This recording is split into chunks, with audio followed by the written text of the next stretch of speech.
location sono state tante, solitamente il cinema per ragioni logistiche tende sempre ad accorpare, quindi a ridurre il numero degli spostamenti per una questione ovvia di ottimizzazione delle risorse.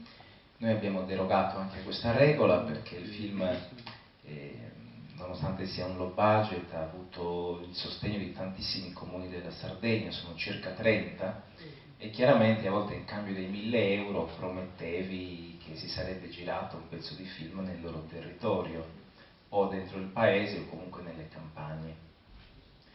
Quindi proprio per cercare di accontentare un po' tutti abbiamo girato tantissimo. Pensate che sono state spese, e qui è il produttore che viene fuori, circa 10.000 euro di benzina solo per gli spostamenti che abbiamo fatti. Siamo partiti dal Salto di Orgosolo, da Foresta Montes, dove avevamo girato la scena delle anime dei bambini morti, e poi man mano abbiamo svalicato a Correvoi e siamo entrati in Ogliastra, che è la mia provincia, io sono di Jersu, l'abbiamo attraversata un po' tutta, e poi oltre siamo entrati in provincia di Cagliari, nei territori di Villanova Tulo, dove c'è il lago del secondo salto del Flumendosa, e il paese di Escalaplano, il Monte Santa Vittoria di Esterzino.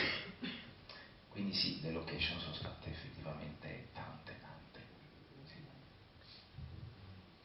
Io adesso, non so, è tardi, non vorrei abusare insomma, della pazienza del pubblico, però volevo dirvi due cose, che se qualcuno ha delle domande o delle curiosità rispondo con grande piacere. Poi se qualcuno volesse portare a casa il DVD, qui all'uscita del cinema insomma ne ho alcuni con me. Il DVD contiene, oltre al film, i contenuti speciali, il backstage, abbiamo inserito i bozzetti di scenografie, dei costumi, lo storyboard del secondo episodio, che ha avuto una lavorazione molto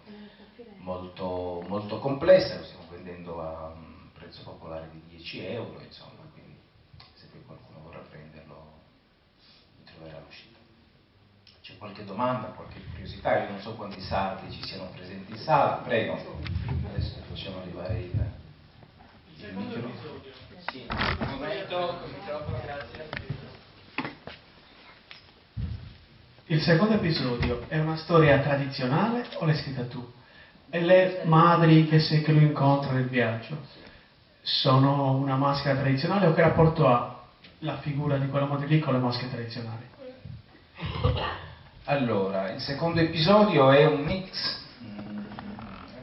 di leggende, di racconti, di novelle lette. La funzione narrativa dell'Asinello Cagadenari la si ritrova sia nelle leggende orali della Sardegna, in tantissime versioni che variano da un'area all'altra della Sardegna, ma richiama un pochino l'Asino d'Oro di Apuleio, una novella del Decameron di Boccaccio, alcune fiabe, alcuni racconti orali siciliani che sono stati raccolti da Pitrè a fine Ottocento.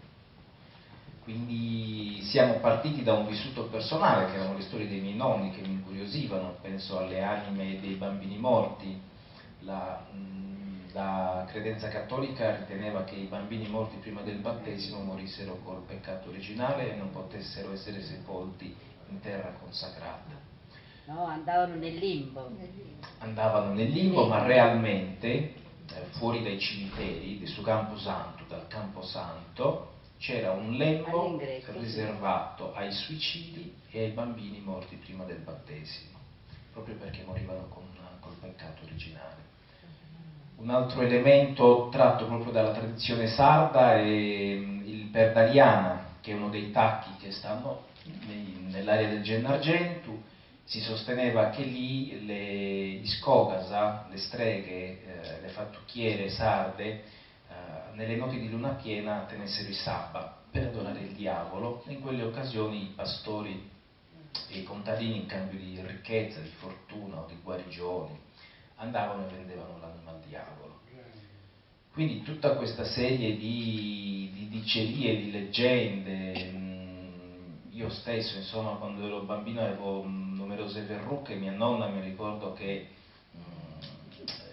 con un bottiglione di acquavite sotto braccio, avvolto in una carta di giornale, che era la paga per la Posangevina d'ora, per l'indovina del paese, mi fece fare Sameiga, cioè la cura magica perché mi sparissero le verruche. Quindi tutta questa serie di elementi personali chiaramente hanno rappresentato delle suggestioni alle quali, insieme a Bepi Vigna, con cui ho scritto, anche Bepi mi ha raccontato un sacco di storie che a me facevano venire un po' la pelle d'oca perché è un ottimo raccontatore. Siamo partiti da lì e poi, ripeto, ci siamo allargati, abbiamo fatto degli studi, abbiamo letto un po' di letteratura sul tema, c'era sicuramente tanto immaginario cinematografico legato ai film che abbiamo visto. Io sono un grande appassionato di Tim Burton, per esempio. Quindi questo è stato un po' l'humus, no? Poi è chiaro che quando scrivi una sceneggiatura, una storia, tu rielabori e poi dai una veste unitaria e coerente alla storia che comunque è tua, perché quel mix, quel melange è comunque frutto della fantasia di chi scrive, che sistema tutte le cose secondo proprio i dettagli della propria fantasia. Poi le maschere, questo che vedete è Mamma Arniedasa, le madri nere sono le maschere del Carnevale di Bosa, che è uno dei pochissimi carnevali della Sardegna che non ha un gruppo folk, quindi non gira per le sagre e le feste, ma mette in scena i propri personaggi solo ed esclusivamente nei giorni di carnevale. Li ho scoperti per caso, me ne sono innamorato, sono rimasto fortemente colpito da questi uomini vestiti da donne, tipico del carnevale, no? Del sovvertimento dei ruoli, queste donne che cullavano brandelli di bambole. A me mi aveva colpito il fatto che smembrassero proprio dei bambolotti, uno andava in giro col dorso, uno con la testa. E niente, ne abbiamo fatto un personaggio che potevano essere le custodi delle terre sterili, insomma, del mondo della fantasia, l'ultimo vero ostacolo che doveva affrontare Vincenzo prima di venire via col suo angelo, col suo asino magico, scusate.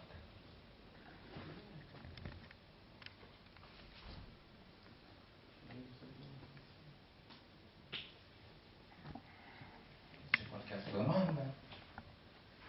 Sì?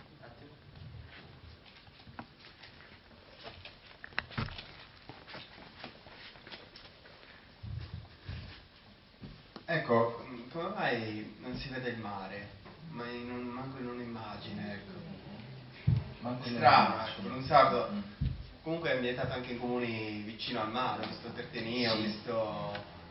È una scelta registica. Guarda, c'è un'inquadratura col mare, alla fine c'è Ziantona all'alba, mentre stanno cercando il bambino in mezzo ai boschi, che scruta su una rupe che è a picco sul mare. Siamo sul Monteferru, sul versante di Cardelu, è una zona molto bella, insomma sono le foreste che stanno a ridosso della baia di Coccorrocci dove c'è il camping, però non è stata una cosa voluta, a me piaceva quel posto, non è che poeticamente abbia deciso di metterci dentro il mare. Non ce l'ho messo perché io non sono un grande amante del mare, sono un amante delle foreste, delle atmosfere gotiche, dei luoghi silenziosi, delle montagne, a volte dalle nebbie, e chiaramente il secondo episodio si prestava particolarmente a questo tipo di atmosfere, quindi non siamo andati a cercare il mare per questo motivo.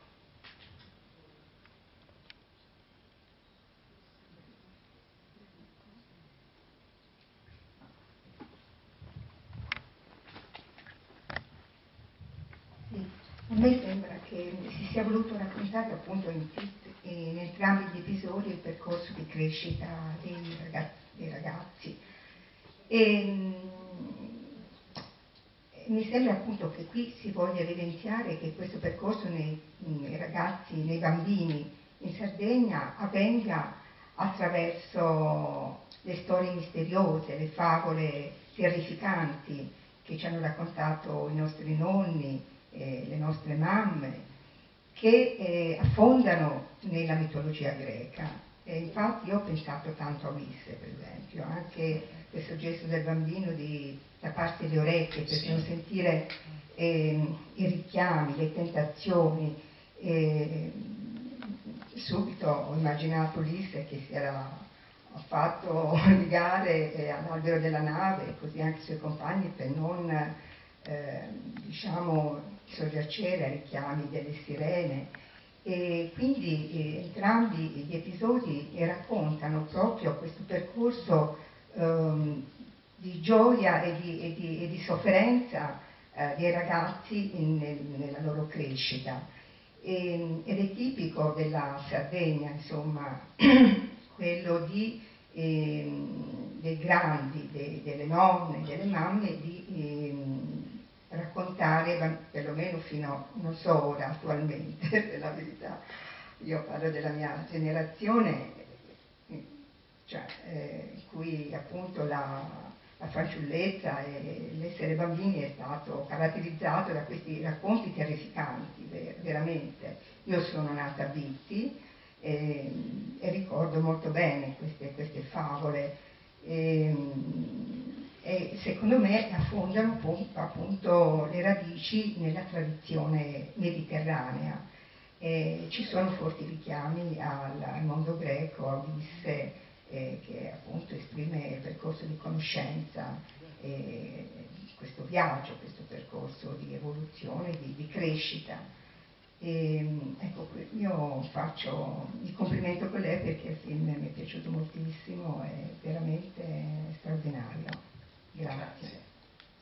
Grazie. Sì, sicuramente, ripeto, prima stavamo parlando a cena della cultura sarda, della lingua sarda. La lingua sarda, come tanti altri prodotti della cultura, no? Di un popolo, serba le tracce delle contaminazioni, dei passaggi. La Sardegna è stata terra di passaggio, se vogliamo usare un eufemismo, ma è stata terra di conquista, quindi la lingua serba le tracce di tutte quelle altre culture che vi sono state da dominatrici e che hanno lasciato tracce. Così come sicuramente è rimasta traccia nel nostro DNA, siamo un'isola al centro del Mediterraneo, quindi luogo immancabilmente di scambi, di traffici, di guerre, di passaggi. E anche la cultura, la nostra fantasia, la fantasia di un autore, voglio dire, non è che crea da niente, molto più facilmente secondo me pesca nella memoria. Io Ulisse l'ho studiato al liceo, è chiaro che quando mi sono messo a scrivere, a pensare e a immaginare, ho fatto subito riferimento a alcuni luoghi classici del viaggio dell'eroe, in questo senso, ma non penso che sia un male, non male, un limite, scusate, non lo nascondo, è così, noi attingiamo a piene mani all'immaginario di cui siamo parte, al nostro passato, ciò che abbiamo studiato a scuola, ciò che ci hanno raccontato, ciò che abbiamo esperito, e chiaramente lo utilizziamo come materia da plasmare, anche se poi rivendico sempre un'originalità dello sguardo, perché chiaramente poi c'è lo sguardo dell'autore, no? che è forte, magari l'originalità sta proprio in quella prospettiva, in quel modo in cui compone gli elementi, così come si fa una ricetta. Sì. Allora, parto da un complimento per la parte iniziale che mi ha preso parecchio, soprattutto nell'immergersi nei ricordi dell'infanzia, soprattutto quando si parla del bimbo con la capra. Ti posso garantire che ci sono stati dei momenti in cui mi ha fatto veramente male il film, c'era un contorcersi delle budella quasi, perché trasmetteva parecchio la sensazione di questo bimbo che perdeva la capra, soprattutto perché poi le immagini che ci sono state nella parte iniziale richiamano tantissimo i ricordi dell'infanzia, e per quel che mi riguarda della cantina col freezer a Pozzo, che avevano tutte le nonne, che ce l'hanno ancora e che ce l'hanno ancora anche qualche mamma, ce l'ha qualche zia pure, ed è molto bella la parte in cui quasi crolla la figura del genitore, che in certi momenti da bambini si vede come un qualcosa di, non ti dico irraggiungibile, ma comunque che sta un gradino sopra di te, e a un certo punto quando ha fermato la polizia, eccetera eccetera, c'è stato è una cosa che succede a tutti quando si è piccoli, che capita quell'avvenimento che ti fa quasi crollare il mito del genitore che sta facendo una cagata, una cavolata. E la domanda invece della parte finale, sullo sguardo e sull'incrocio di sguardi che c'è fra i due protagonisti del primo e del secondo episodio, su cui penso tu abbia lasciato volutamente un punto di domanda, perché si guardano ma non si capisce il perché, e quindi io ti voglio chiedere la scelta di quest'ultima parte che chiude alla fine il ciclo dei due film. Il secondo episodio, Su Morenti de Oramala, L'asino del diavolo, è stato scritto dopo Saregula come un fantasy indipendente, un film, mi pare che il minutaggio della sceneggiatura fosse di 1 ora e 45. Non avendo trovato un produttore e dei fondi necessari per girare, insomma, Su Morenti di Oramala, pur di non lasciare il progetto nel cassetto, abbiamo ridotto la sceneggiatura e l'abbiamo portata a circa 55 minuti. Visto che comunque anche in Sumolenti c'era un bambino che a suo modo si ribellava ai genitori e seguiva un suo percorso personale, abbiamo pensato che tutto sommato, seppur di differente registro, 2 episodi potevano stare sotto lo stesso titolo e dentro lo stesso film, consentendoci, visto che la prima metà era già stata realizzata, consentendoci poi di avere un lungometraggio che potesse aspirare ad una distribuzione e a una circuitazione. Chiaramente, avendo già girato Saregula 3 anni prima, in qualche modo bisognava inventarsi degli escamotage per creare un legame fra i 2 bambini, quindi nella versione di lungometraggio non esisteva l'incontro fra i personaggi del primo episodio e quelli del secondo nella scena finale, è stato creato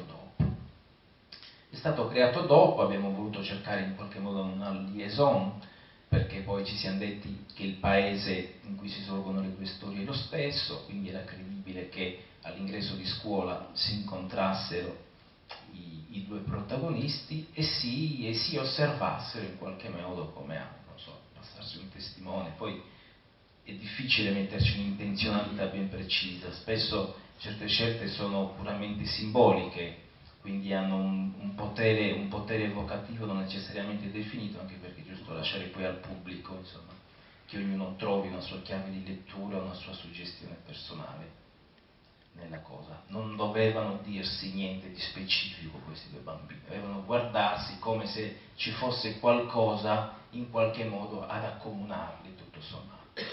Però questo lo sa lo spettatore, magari non lo sanno nemmeno loro.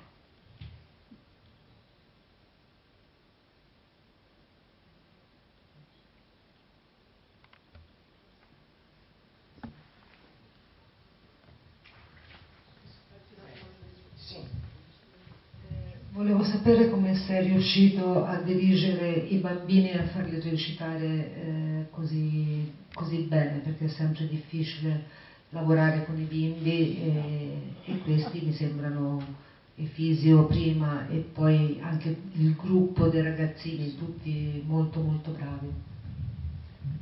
Ok, allora, sì, sul primo episodio ho fatto tutto da solo e mi sono reso conto di essere stato dannatamente fortunato a trovare Roberto, che è il bambino che interpreta Efisio. Io gli ho fatto imparare, insomma, abbiamo seguito una serie di accorgimenti, chiaramente gli ho spiegato la sceneggiatura, abbiamo provato diverse volte, ho trovato un capretto che aveva 1 settimana di vita, gliel'ho portato a casa al suo paese, per 1 mese gliel'ho lasciato crescere realmente, in modo che poi sul set rispondesse veramente a tutti gli input che il bambino gli dava. Mi ricordo che avevo comprato 40 litri di latte, un paio di cartoni di latte in busta, perché poi lui doveva allattarlo tutti i giorni, e mio padre gli costruì una cassa di legno reale che lui mise in garage dove il capretto dormiva, perché i capretti devono stare al caldo e al chiuso per la maggior parte del giorno perché crescano in fretta. Sul secondo episodio, siccome il primo episodio aveva delle criticità di recitazione, sul secondo episodio mi sono voluto avvalere della collaborazione di un acting coach Marco Pisano, sardo, che vive a Roma da tantissimi anni, è stato l'acting coach degli attori di Sonetaula, per esempio il film di Salvatore Mereu, e con lui abbiamo lavorato molto, sia sul bambino protagonista, che di base era molto legnosetto, e soprattutto con la banda, che ha dato veramente un buon risultato. Si è lavorato però stavolta con la sua tecnica, quindi gli attori non hanno mai fatto memoria del testo. C'era sì una sceneggiatura che gli è stata raccontata a voce, che loro non hanno mai letto, e gli si è date delle intenzioni. E solo il giorno prima, su alcune cose, gli abbiamo fatto fare un minimo di memoria.